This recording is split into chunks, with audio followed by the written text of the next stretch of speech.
বড় পর্দায় প্রথম অভিষেক খুব ভালো লাগছে। সিনেমাটা তো অনেক আগেই রেডি হয়েছিল, আপনারা সবাই জানেন। তো একটু মন খারাপ ছিল যে এত ভালো একটা ছবি করেছে, এত বড় বাজেটের, যেটা এতদিন আসেনি, এটা নিয়ে একটু আপসেট ছিলাম। কিন্তু এই মুহূর্তে আমি আপনাদের সাথে এখানে আছি, সিনেমাটি রিলিজ হয়েছে আজকে, আপনাদের সাথে বসে দেখব এবং দর্শকরা দেখবে।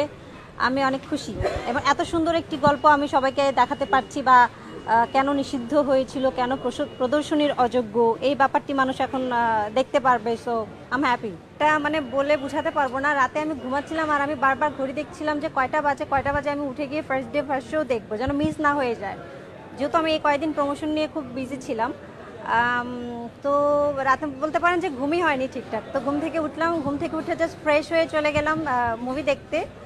ফার্স্ট ডে ফার্স্ট শো দেখলাম দর্শকের সাথে, এবং দর্শকের পাশে বসে দেখতেছিলাম, মানুষ এরকম হাঁ করে তাকিয়ে দেখছিল সিনেমা। মানে এই ব্যাপারটা আমি খুব এনজয় করছিলাম, মানে বলতে পারেন যে স্বপ্নটা পূরণ হয়েছে। এখন পর্যন্ত কেমন রেসপন্স পাচ্ছে?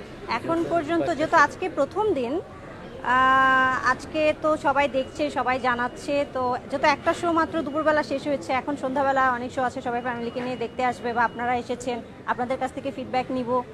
এই তো এখন সবার সাথে বসে দেখছি, তো নিজেই জেনে নিব খবরটা এখন কেমন লেগেছে বা কেমন লাগছে।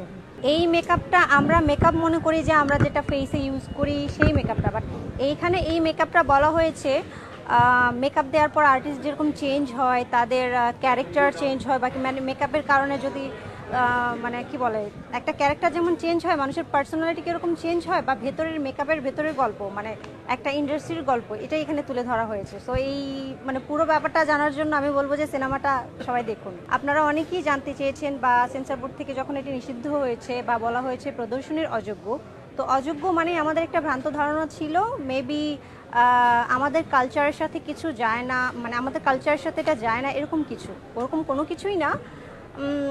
কিছু ডায়লগ বা কিছু কোনো একটা দুইটা সিন মনে হয়েছে যেটা আমরা দেখাতে চাচ্ছি না, ওরকম কোনো কিছু ছিল। সো এই মুহূর্তে আমি বলবো যে সবাই ছবিটা দেখুন এবং আমাদের পাশে থাকুন। আর আমি যেহেতু নতুন, আমার ছবিটা দেখবেন, আমাকে জানাবেন কেমন হয়েছে। ওই ব্যাপারটা উনি আমাকে ফিল করায়নি, কারণ উনি যেহেতু ওখানে আমার হিরো ছিল, উনি আমাকে ওভাবেই ট্রিট করেছে যে আমি ওনার হিরোইন। ওই এজ গ্যাপটা, বা উনি অনেক সিনিয়র পার্সন বা এত বড় অভিনেতা, ওনার কাছ থেকে বলতে পারেন যে আমি শিখেছি। যখনই ওনার সাথে আমার স্ক্রিন শেয়ার করা হয়েছে, ওই পার্টটাতে আমি অনেক কিছু শিখেছি। অ্যাডাল্ট কোনো সিন আছে যে ব্যাপারটা আপনি বললেন, এটা আমি আপনার কাছে ফার্স্ট শুনলাম, কারণ অ্যাডাল্ট কোনো সিন এই সিনেমাতে নেই।